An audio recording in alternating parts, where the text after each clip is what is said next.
All right. Call the meeting to order.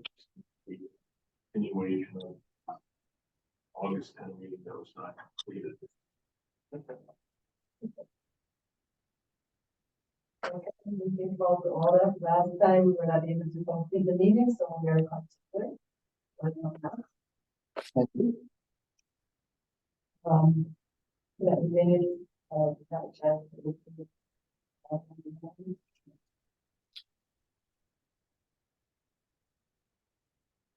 Can you hear us? Yep, I can hear you. From that one. I'm trying to keep that updated. So this was from the minutes of the August 10th. Was there a second needed? Waiting for someone to second. I'll second if you make the motion there.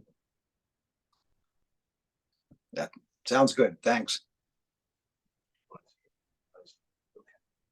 Okay, so we're moving on to old business. Last meeting, we were not able to conclude due to just some technical difficulties, so we're moving, reconvening where we left off. So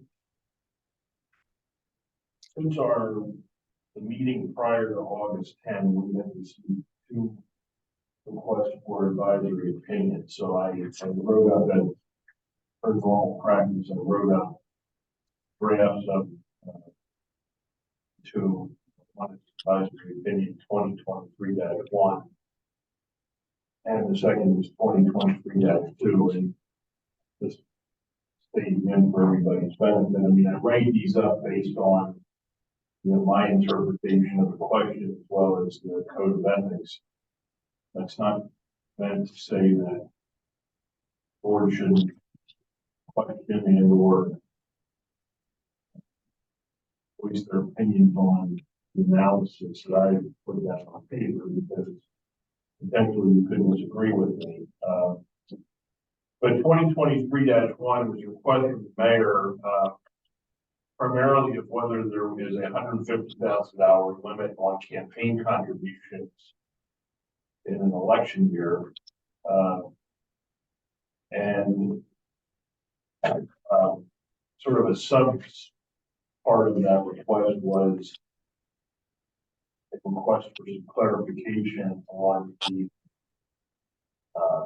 financial contribution provisions that are set forth in the code of ethics.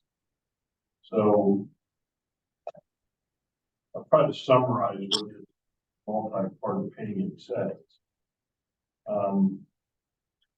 But the code seems to divide campaign contributions into a pre-candidacy period of time, then the candidacy period of time, and then a post-candidacy or post-election period of time. So the pre-candidacy contributions are contributions that are made before someone becomes a candidate. A candidate is defined as somebody who files nomination papers, or this is really what's important for the publicly announces his or her candidacy for city elected office.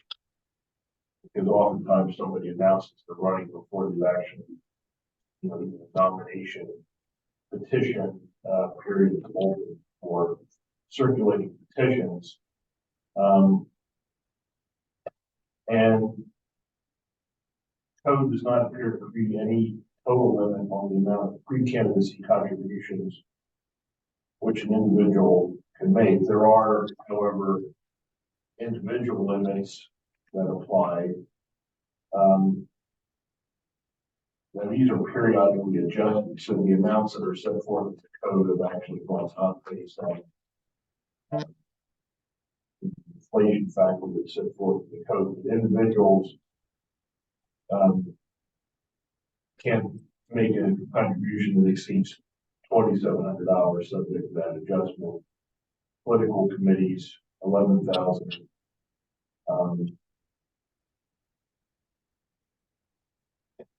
And then those contributions made in the same calendar year that a person becomes a candidate count toward the contribution limits that apply if you are a candidate. There does not appear to be a total limit on pre-candidacy contributions that can be received by an individual or a political committee. All right, to summarize, there will be no constraints on pre-candidacy contributions made in the year in which an individual is not a candidate. During a year that a pre-candidacy contribution was made, the individual becomes a candidate when a pre-candidacy contribution counts toward the limits of campaign contributions. And any amount in excess of those cannot be spent for purposes visible to the outcome of a covered election. Pre-candidacy contributions made during a calendar year in which the individual does not become a candidate could be used by the individual who ultimately becomes a candidate for purposes of influencing the outcome of the covered election. I don't know how important that is because I don't know how much would actually be raised before somebody becomes a candidate, but nonetheless, so covers that. And then there are the candidate candidate campaign contributions. There are no limits on the amount of candidate campaign contribution which can be received during a calendar year when a covered election is held. So covered elections are mayor, auditor, city council president, or city council. So in an election year, there's no limit. So that answers the mayor's question of about $150,000. There are limits on calendar years during which an election is not held. So for mayor, it's 150,000, auditor 75,000, city council president 50,000, and district city council $25,000. So, you know, if a candidate for mayor announced his or her candidacy in 2022, the total amount that candidate would be able to receive would be $150,000 in the non-election year. But in the election year, they could receive more than $150,000. That's the way the code is written. And then there are provisions on contributions in the post-election year. I think are designed to, you know, sort of put limits on what people can do once elections. So I wrote it up. It's a little bit of a tough writing because it's not used, but I think I have it. So that is the draft opinion, advisory opinion for us to consider Right. based on your review of the state code. Right. I want to make sure I had that right. Yeah, that was the election law, the city code of ethics, that's campaign contribution. Oh, that's based on the city. The states, no, that's a whole different ballgame. Okay, I'm glad you clarified that. I thought it was based on. And typically what's done is if everybody's in agreement with what I've written up, and somebody makes a motion to approve advisory, in this case would be advisory opinion 2023-1. And then I would have a chairperson sign the advisory opinion. And I give it to Shelley and she distributes it. And it gets posted and publicly available. Yeah,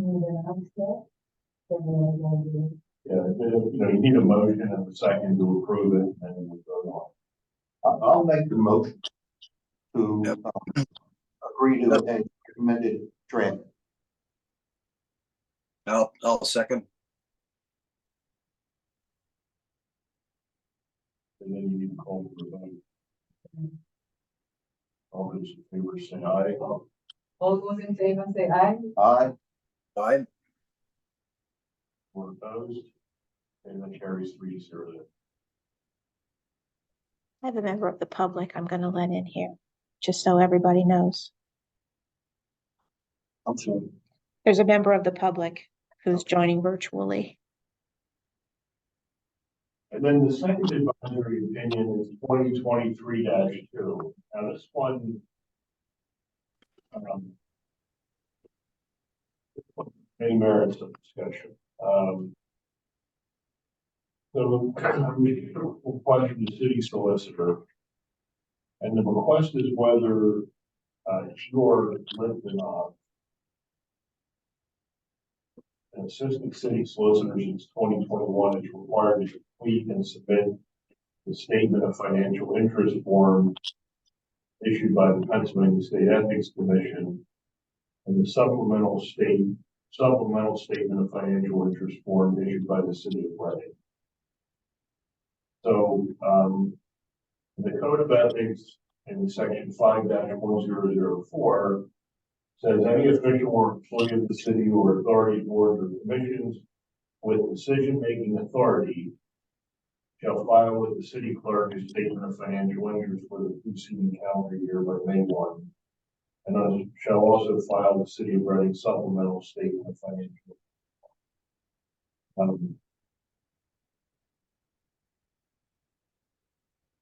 So we have to look at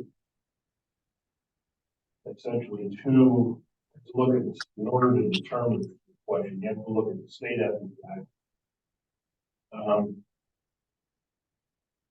And then you have to look at the Code of Ethics. So under the State Ethics Act, a public employee is any individual employed by the Commonwealth or a political subdivision, so that will be the city, who is responsible, this is the key language, who is responsible for taking or recommending official action of a non-ministerial nature with regard to contracting or procurement, administering or monitoring grants or subsidies, planning or zoning, inspecting, licensing, regulating, or auditing any person or any other activity where the official action has an economic impact that's greater than the benefit's nature.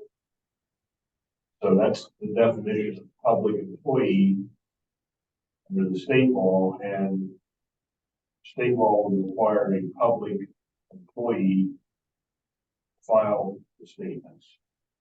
And I think the key language here that focus on would be who is responsible for taking or recommending from non-ministerial nature. Now, the question is whether Attorney Litvinov is a public employee. In the draft, I said no, because this is based on information from the city solicitor that Attorney Litvinov is not responsible for taking or recommending official action of a non-ministerial nature. So then, under the city code, the sort of the same definitional section applies to an employee with decision-making authority. And based on the information given to me, I concluded that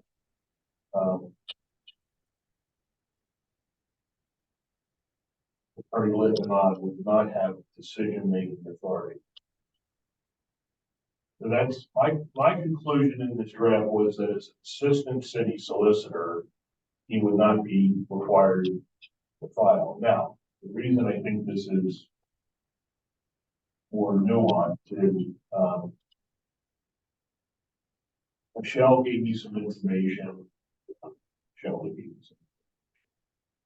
From the State Ethics Commission, and they basically take the position that the requirement of filing a statement of financial interest applies to department heads and deputy department heads.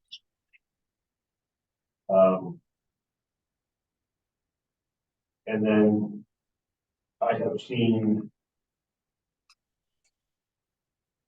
other documentation which describes Mr. Litvinov as a deputy solicitor. And Shelley gave me some paperwork that seems to describe the position as deputy solicitor. So, Okay. I don't know who he is. If he's a deputy, I think my opinion may change.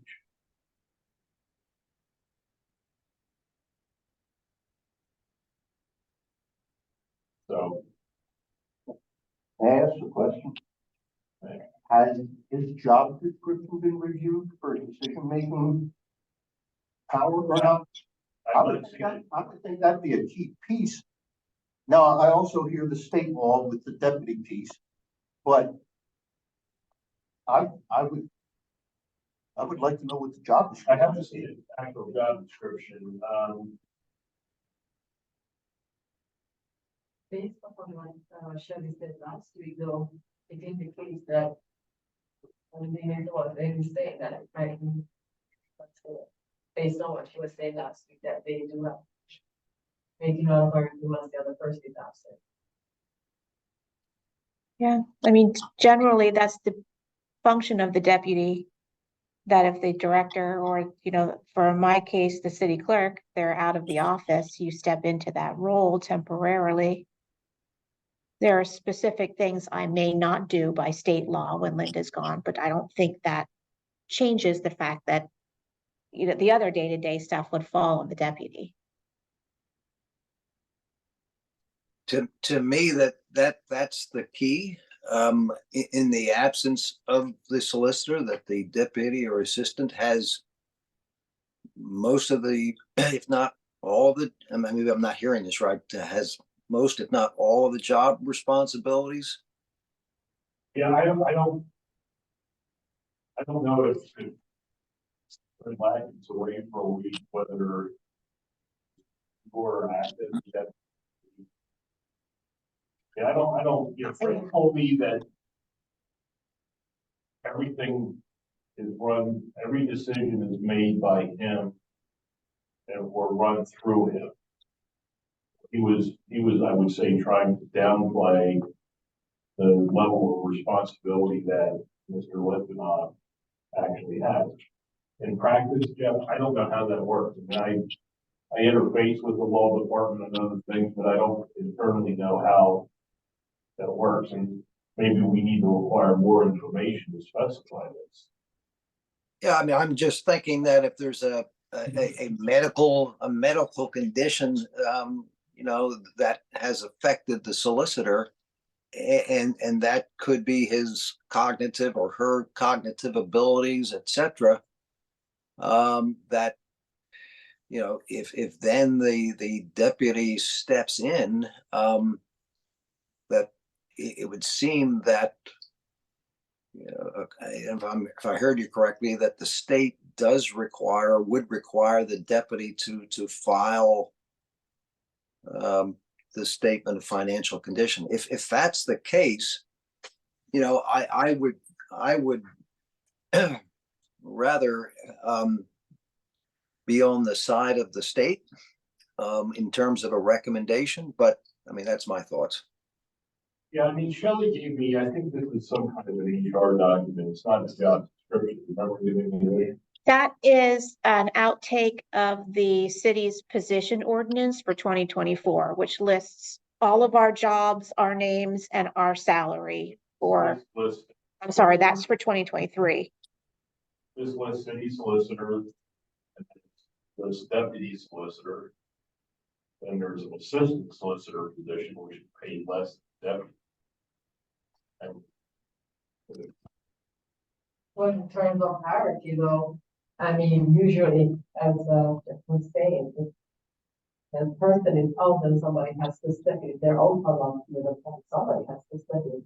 I think it would be better to have things in place rather than be scrambling to get things together at that time. I'm confused. This is a contracted person? No, Igor is an employee. He is? Yes, Well, he's a city employee. it says any official, I'm reading number 2 under jurisdiction.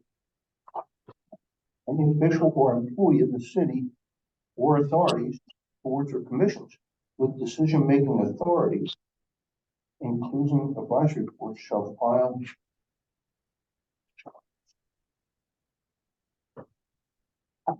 How can you?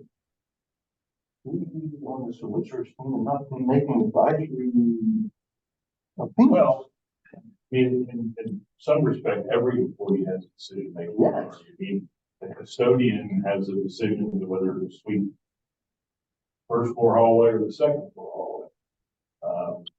I think if you look on page 2, the definition of public employee talks about official action of a non-ministerial nature. So in legal terms, ministerial stuff is things that are routine, that are either approved or disapproved as a matter of routine. This official action of a non-ministerial nature means something that is above the routine, where the person has the authority to bind his or her employer to a position. So, I think deputy department head would probably generally be thought to have authority to bind his or her employer to a position, which is why I think the state says department heads and deputies should file. Question is, does Mr. Litvinov have responsibility for taking or recommending official action of a non-ministerial nature? I don't. Mr. Latkin seemed to indicate the answer to that was no, but I don't know if that's entirely correct.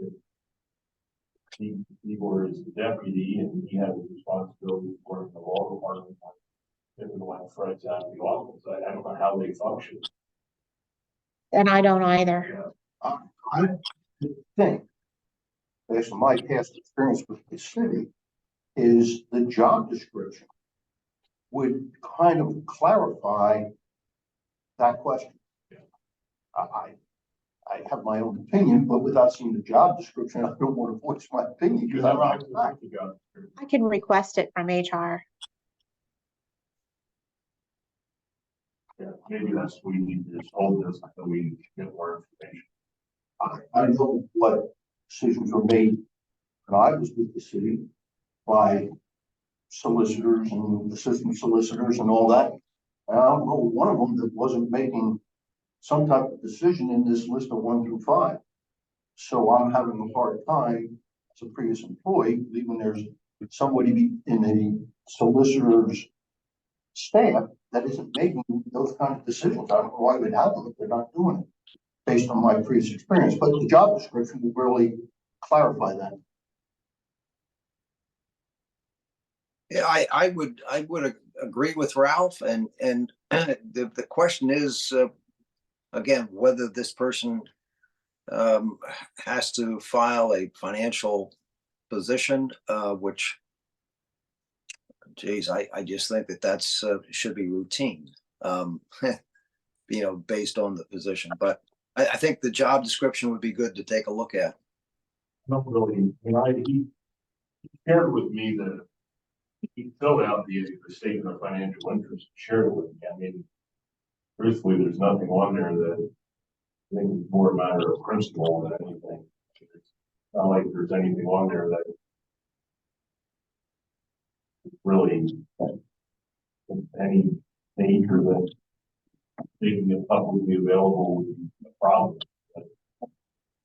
Well, why don't we just hold this until Shelley can get a full job description and revisit it?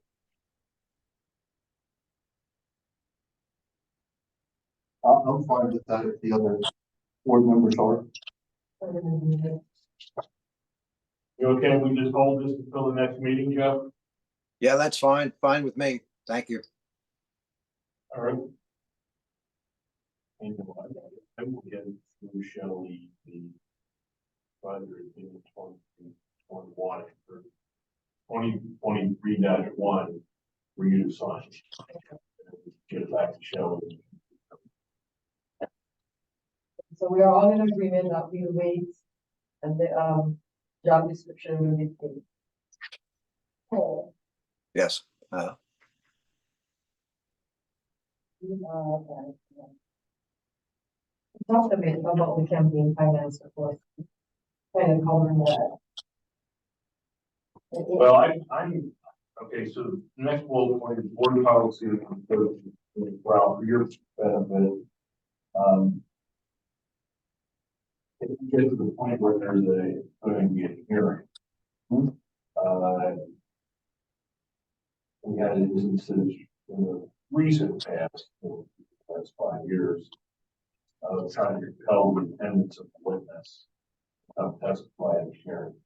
Okay. And there's a little bit of a hole in the code as to whether the board has the authority to issue a handle and more importantly, non-compliance with this being would be enforced. So this has been on the agenda for a while, but I need to draft something consideration by the board, possibly the city council, as a consent, provided an affordable package, like, you know, through the courts and you don't show up. I mean, if the sheriff's deputy out bring in, well, we don't quite have that authority, but we can go to the board to get that authority, assuming we have a proper language in the code of ethics. So that's what that is.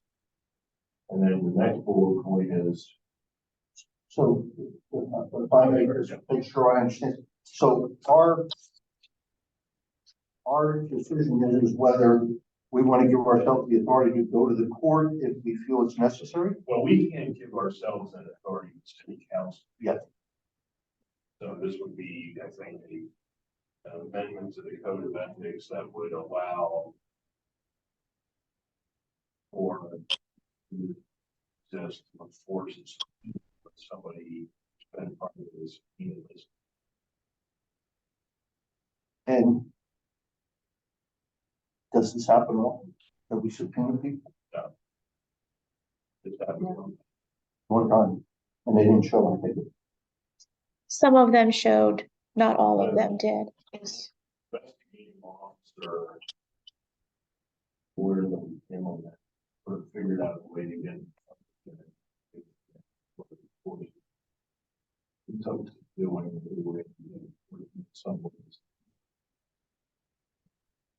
And my question is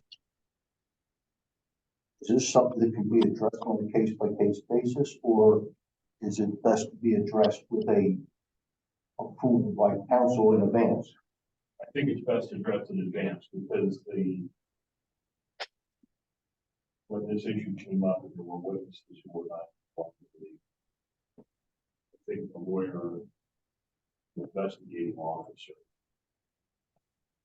jumped through some hoops to get the ability to enforce it. So I think what we're trying to do in practice is avoid having to jump through hoops.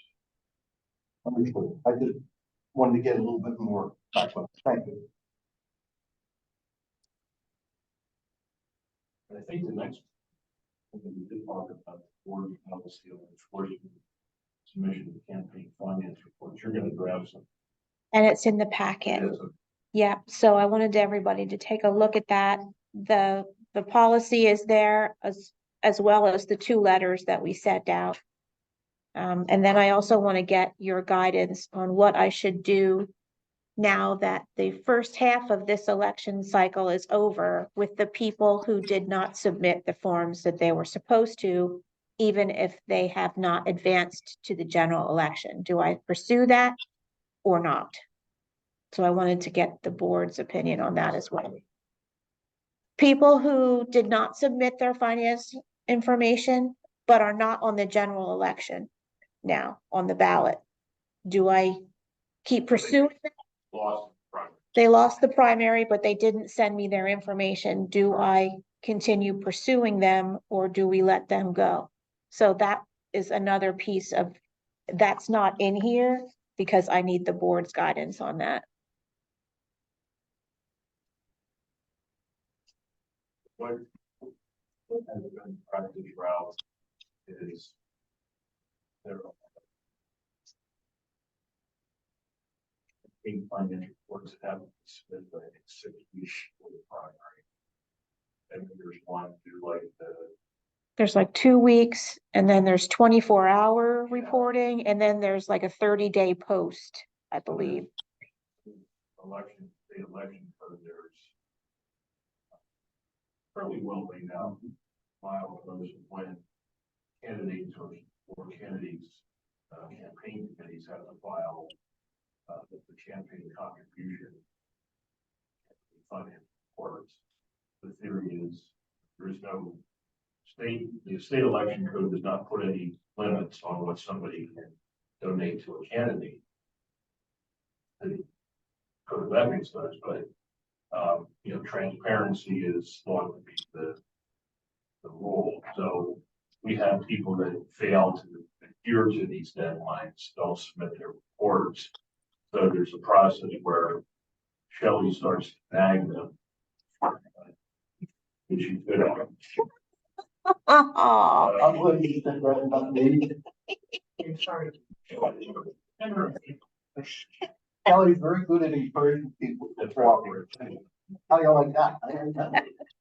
So we the letter, and there's a second letter that I signed, but ultimately, the failures with the reports is an ethical violation, which could be subject to the whole claim process and so forth.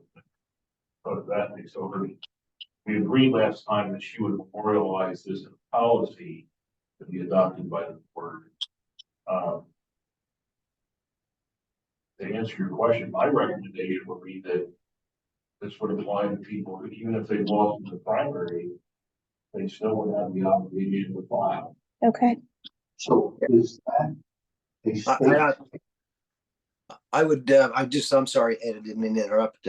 I would agree with that. And, you know, even if it's just from an informative standpoint that the person, even though they lost the primary, who's to say that they, you know, may not, or they may want to run for another position at some future date. I think it's a good idea to make it an informative letter that says, listen, these are the guidelines that you have to follow, regardless of whether you win or lose in the primary. Make sense? Yeah, we're not, to answer your question, Ralph, we're not enforcing the state election code. Code of ethics requires these financial disclosure forms filed with the city clerk's office as well.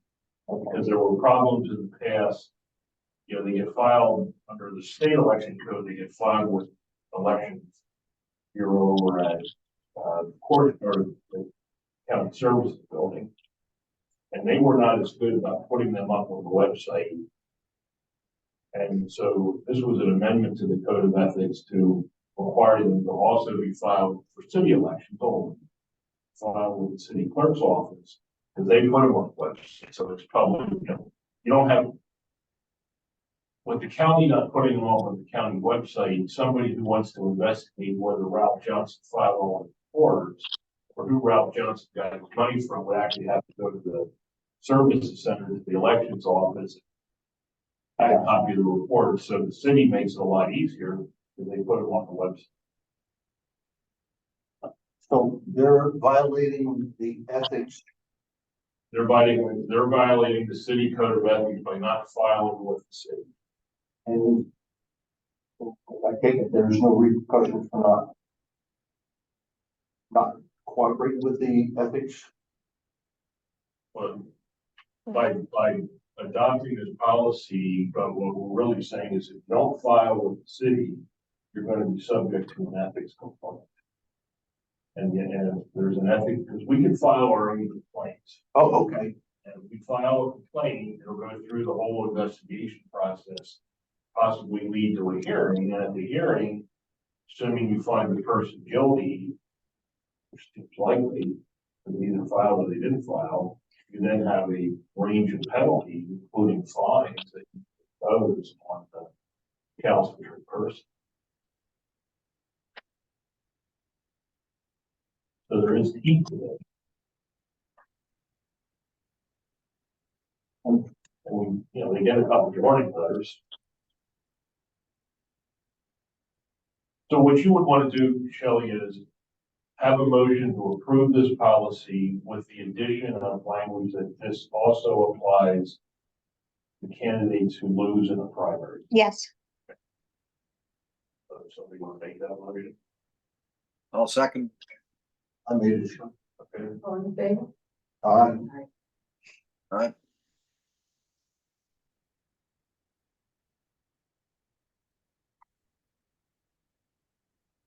It, just so everybody knows, I was thinking, not from an ethics, but from a financial point of view, it's a lot of expense to go through all those steps to be able to penalize them if they don't cooperate. It's just a lot of time and money for the, you know, but they need to do what they're required to do, and that's what we're responsible for. and the way Ethics. Kelly Graham policy just says they're subject to the board's complaint process. And if you get to that point where we only do it unless here's who hasn't filed, you know, you still have discretion not to do it. I mean, it's just that you can't. So that may be a bridge we have to cross at some point in the future. But you're right, there is an expense. And it's just an expensive time, using time. So I was thinking like a manager, not like an ethics board member for a moment there. You know, my sort of perspective and experience, you know, people do pay attention to these filings.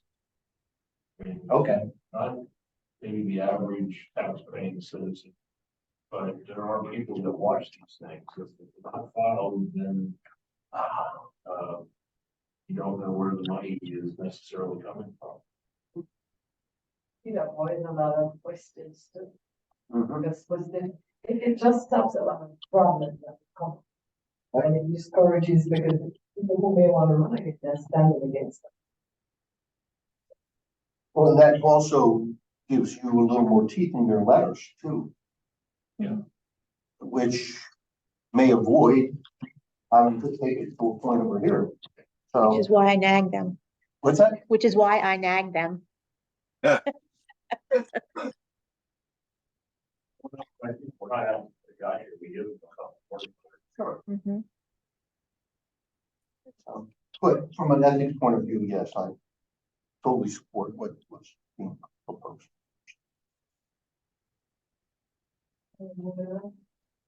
Statement on financial.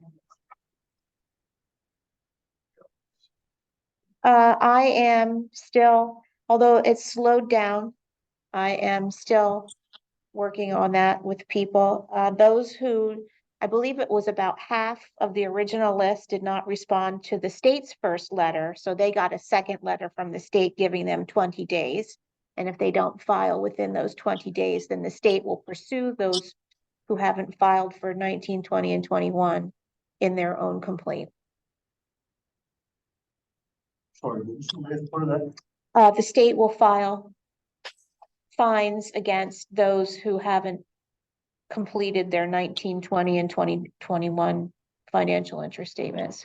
Now, So if people, and we're 3 years behind because of COVID, people who are supposed to file with the clerk's office and don't, after we tell them 3 times, I nag them 3 times. I tell the state who should have filed and failed to do so, and then the state pursues that rather than this board. I can tell you, I have had 2 direct experiences with members of boards that I represent, where after all the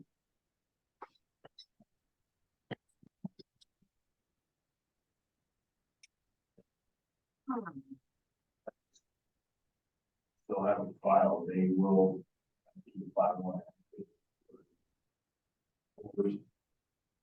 It should be filed, which also includes penalties and fines, so, letting the state do it is actually cost effective, but the state is, they do it.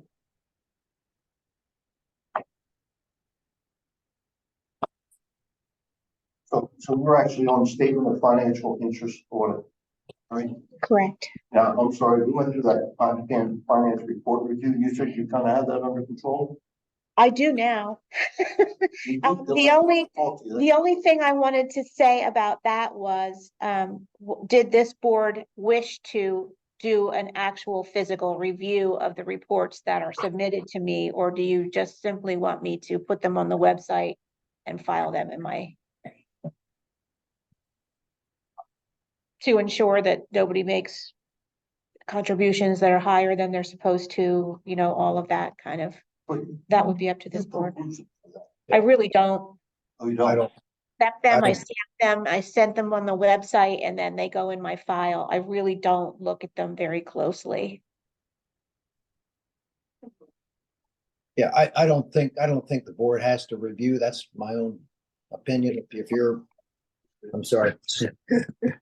If, Shelley, if you do your due diligence and your follow-up, and as long as you have a record, that's fine, as far as I'm concerned. Yeah, I mean, if there's things that are shown on these campaign finance reports that are problematic, usually another candidate will pick up on that and make an issue out of it. So I don't know that we want to, I don't know that we're equipped, frankly, to take the time to review all of it. And it is a state ethics form, it's not ours. These are the campaign. It's state, yeah, this Oh, is the campaign finance. Yeah, we jumped back up to the report review, so that was, thank you, Ralph, I forgot, I jumped over that, Okay, that's why I brought it back up. yeah. What she's talking about, Ralph, were the people who do file the campaign finance reports as they're supposed to. Whether we should be reviewing those filings as a board. My gut feeling is that that's probably not something we're really well equipped. No, and I don't think that would be an ethics board thing. I see it as an administrative or something. Well, like I said, usually may not apply to so much the people who've lost in the primary, but certainly a winning candidate, their reports will be scrutinized. If there are irregularities on there or some other interested person will call them out. So, Mhm. Part of the sales process and making sure there was some different posted. I don't think we need. I don't think. Or got any statement.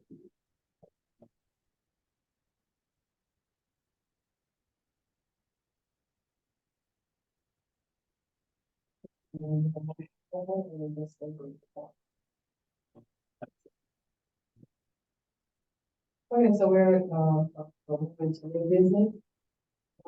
Chairman, you can address the meeting.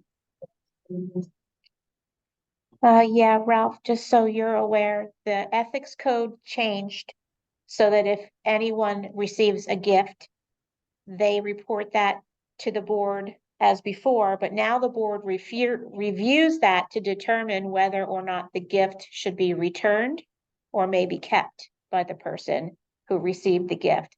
So it's a subcommittee of the full board who would review those with Ed, and then he addresses the individual, whether or not the gift needs to be returned.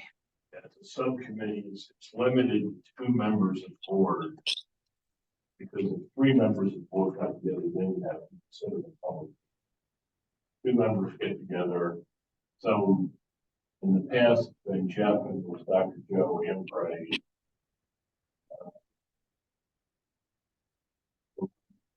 what we would need, obviously 3 of the other board right now. So 2 of you would need to be volunteer to serve as gift subcommittee to review any gifts that were reported.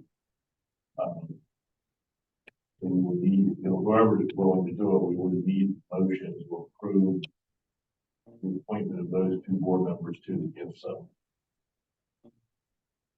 And we haven't had it, frankly, we haven't had a gift before in place. Yeah, usually they start coming in around the holidays. People want to be generous, and then you can't necessarily accept that gift. Most of the employees know to return it before they even take it, but once in a while we'll get a few. Then you should ask because Yes, My point is, it's not really a lot. of work. yeah, for whomever volunteers, it's not, So we have Jeff already, so I'll give it. Oh, sorry. I have to keep side this, but it's just like giving it back. What if it was a fancy meal? How do you give it back?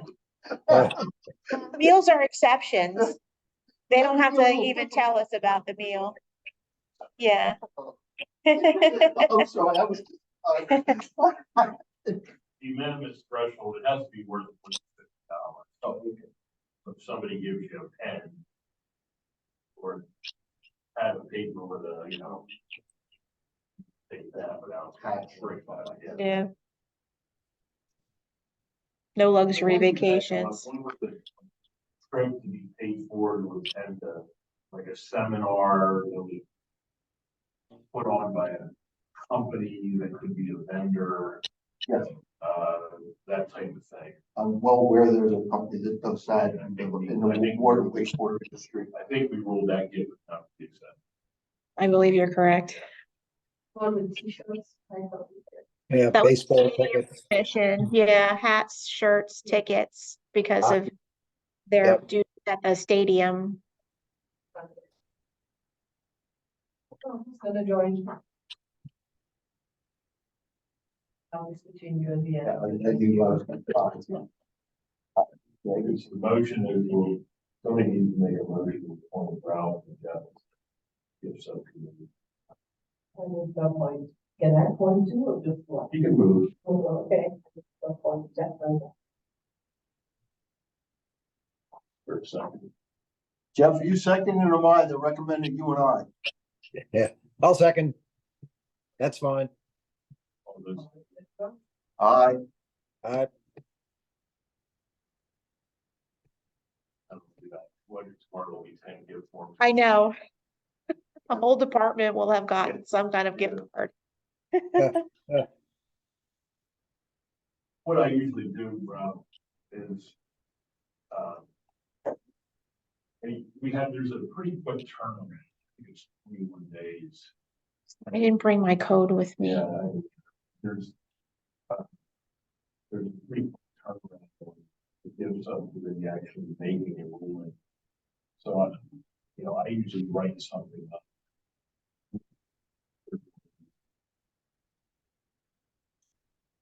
Yeah.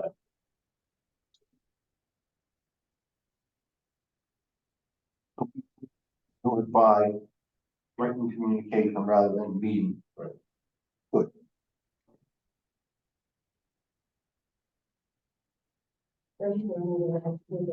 what is your thought? For the. Well, I think what Shelley is asking is approval to, like, the policy that you just enacted on enforcement of campaign finance reports would be to add a reference to that policy in the action code of ethics. The code of ethics is a city ordinance. So if you look in the city website under the code of ordinances, you'll find that code of ethics part of the administrative code. Reference.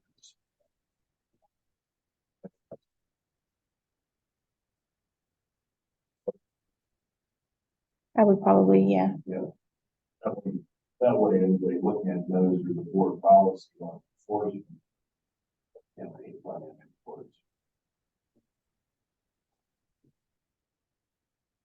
On the website, there would be the code of ethics and then a list of all the policies that support that. Is that what I'm hearing? Or just a reference? to- Yeah, it would be a reference to, see board policy number, or however we want to do it, just so that they know there's more information available to them. And I would, rather than putting them all at the end, I would probably ask the codifier to put them right in that section.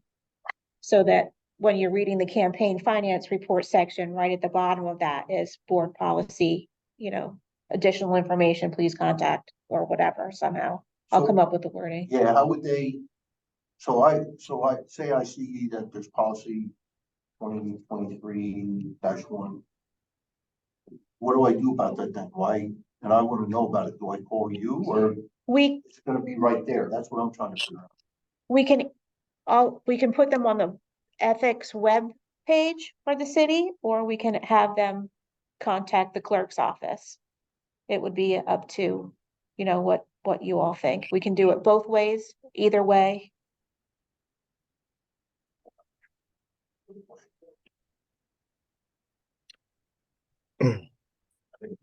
I think if it's right there as far as contact information, it would be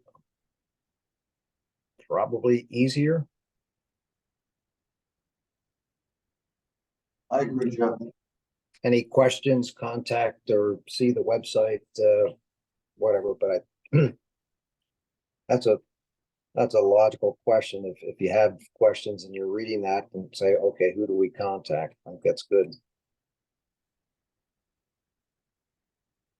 And so I agree with some of the contact clerk's office, and I Both places. policies right there, somebody wants, because if I'm doing something in the evening and I'm researching this, and it's 8 o'clock at night, I might want to finish what I'm doing instead of waiting till the next one.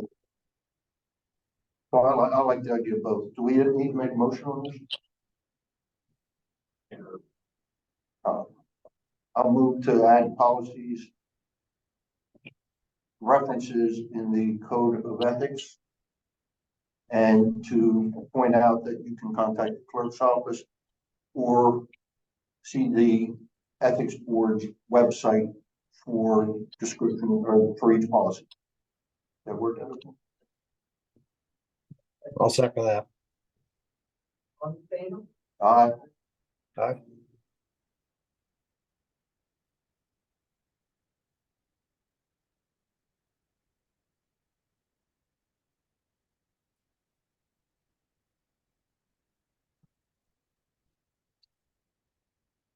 Just, do you want to pick another date now, or do you want me to work with Ed and then poll you once I have the job description? I think that's the only thing we're waiting on. We would need to work on. Good. Good.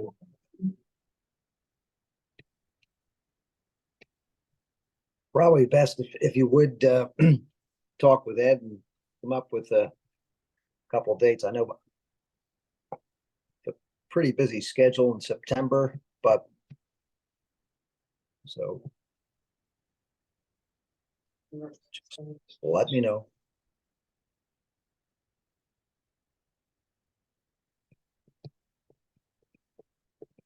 Well, I'm at the 19th. 19, 20, 21. Doesn't take long for my schedule to get full. And that following week, then I'm on vacation.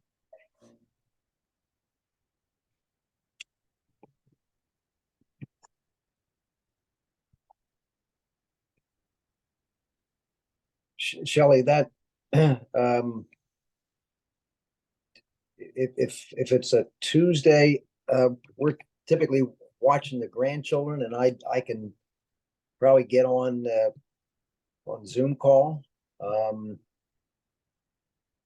What is the 19th?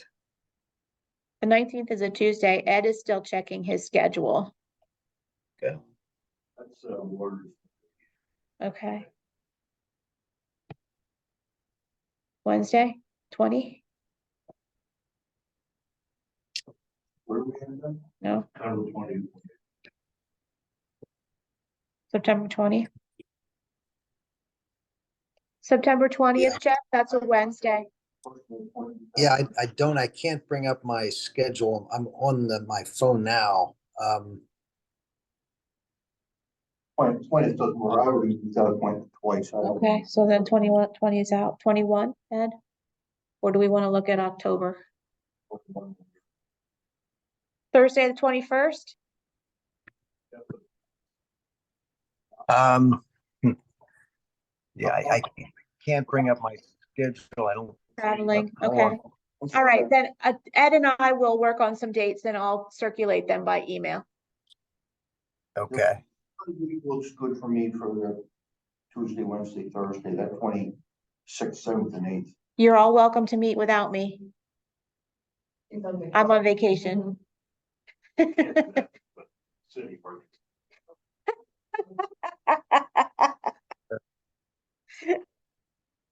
We'll We're on date. We Yeah. think she should tap in from wherever she's at. Yeah. Okay.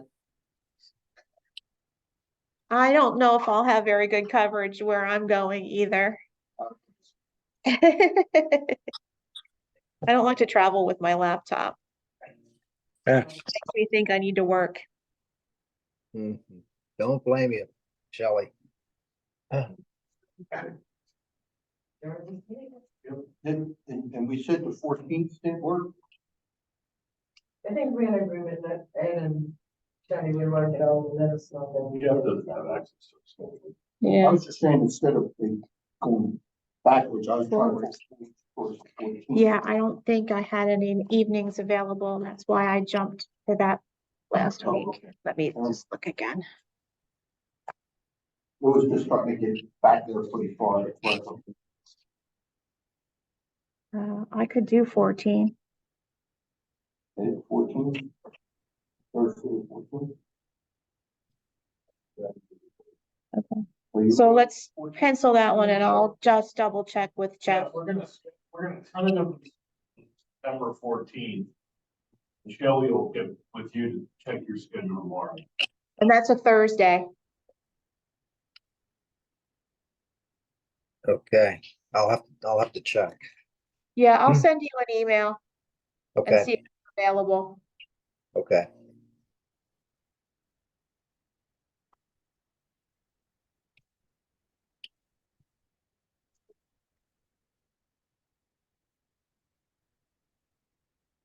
Have a beer again for those in person.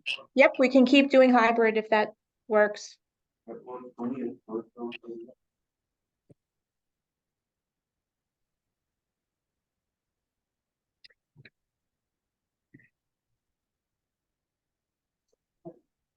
Same time, 5 to 6 if it works. Yep. Okay.